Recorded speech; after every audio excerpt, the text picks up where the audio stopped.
Hey, what's up, you guys? This is MCLegoboy here with a little mini series of reviews. Ever since we got the 20th anniversary set images, I've been a little disappointed, and I wanted to review the original sets that they're all based off of, since they're all just remakes. And within the reviews, I'll talk about each one, what comes with the new version, and how it's kind of changed and why it was chosen, stuff like that. But we're only going to be focusing on the old stuff. So now let's move on to this week's review.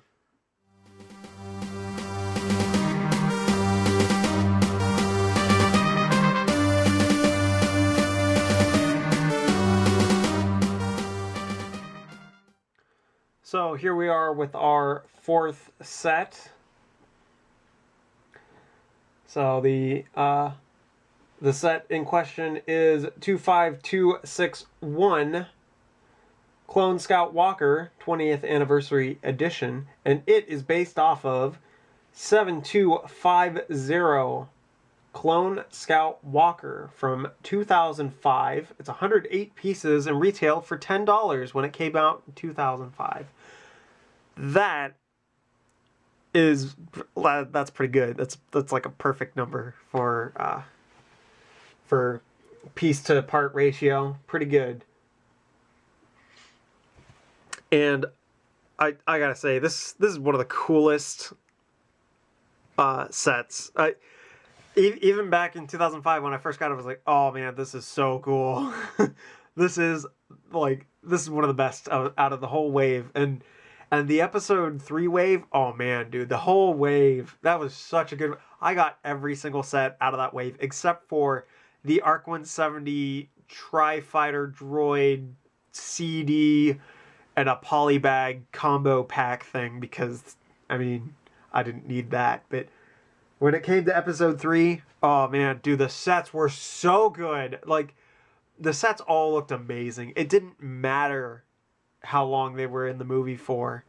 And this thing is in the movie for about 5 seconds. It just comes walking up in the middle of the night. Let's move on. These Wookiees are dead. And it's like, that is the coolest little vehicle. and then it also comes with, I don't even know who this guy is. He's like, what is he part of? Let's see if somebody knows in a review in Bricklink. Or Brick Set, actually. Of course, that guy doesn't know. 91st Reconnaissance Corps. So yeah, man, the 91st Reconnaissance... that is a hard name to say. Oh my gosh. 91st Reconnaissance Corps comes with one of those guys as a minifigure, and... well, let's just get him off of there. There we go. He looks fantastic, by the way. I mean, just look at him. So good. This nice dark red print on this clone armor. Oh, man. So good.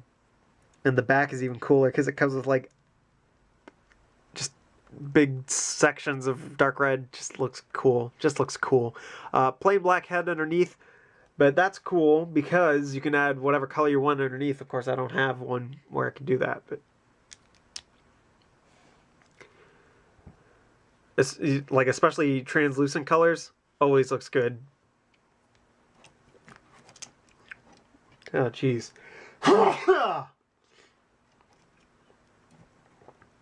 Been a while since I sneezed on camera.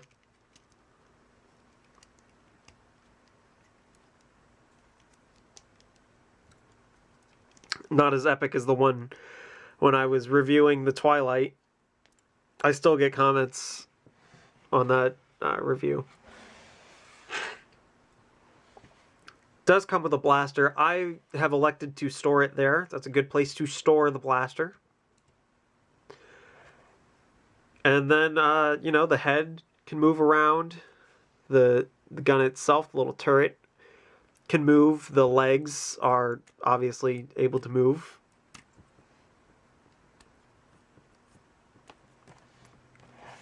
And what's cool about this is that there hadn't been a walker before where you could do this with the legs. I mean, technically, 2003 with the AT-AT. Wrong!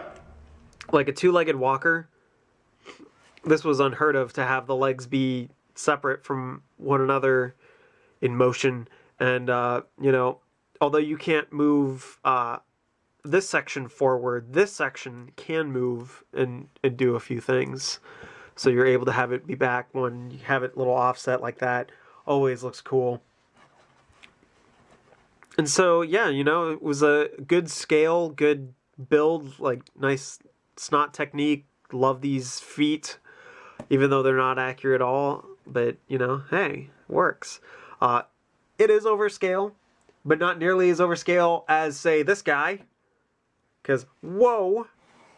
And that's actually the same, or close to the same scale that's going to be in the remake. And, you know, I mean, it looks good. Set looks good. It's just insanely overscaled. And of course, like, you know, then there's this guy from the Clone Turbo Tank from 2011. By far, like, the best scale for an AT-RT. And this thing, I just counted all the pieces, although I might have miscounted a few. But it's about 62, 63. So let's estimate about 65 pieces. Say you get 3 of these in a set and a droid STAP.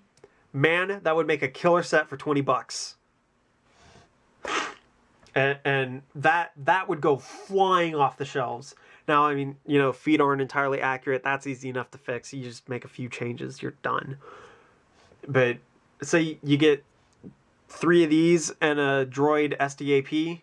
Man, that would be cool.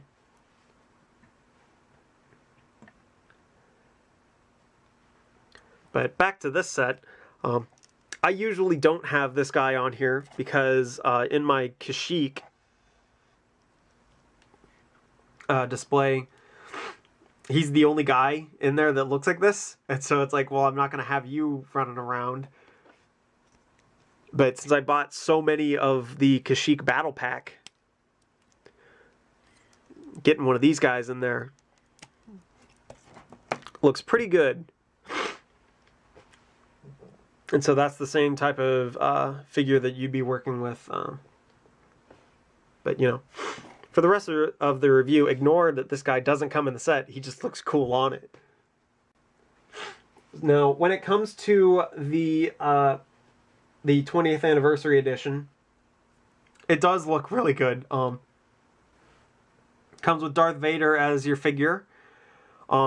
Which makes sense, actually, because Episode 3 is when we finally get to see Darth Vader in the timeline. And for all the Episode 3 stuff, Darth Vader was everywhere for promotion art.